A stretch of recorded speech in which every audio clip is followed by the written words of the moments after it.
I ask leave of the House to move amendments 1 to 6 as circulated in my name together. Is leave granted?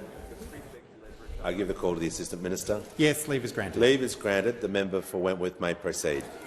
I move amendments 1 to 6 as circulated in my name together. The motivation behind these amendments is to strengthen what is a pretty weak bill.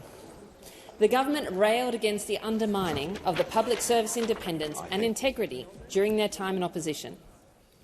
A slew of inquiries and investigations have exposed the extent of damage.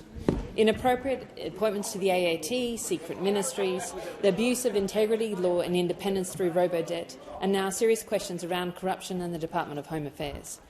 Exposing the failures of the past, especially the failures of your opponents, is fine politics, but the point of good government is to do better.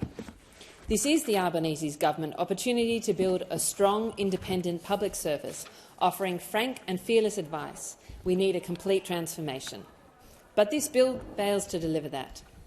The amendments I propose make a number of changes which would significantly enhance this bill, as well as enhance our public service. First, it would introduce integrity, merit and openness as values of the Australian public service. Secondly, it would make the APS purpose statement disallowable.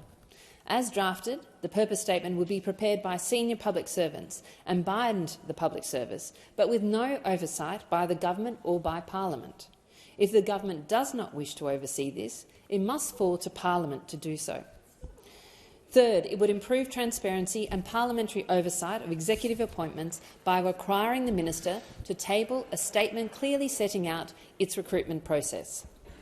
This provision would also make appointments disallowable by the Parliament, a power which I expect would be sparingly used, but would create a powerful incentive for the government to make appointments based on merit rather than jobs for mates.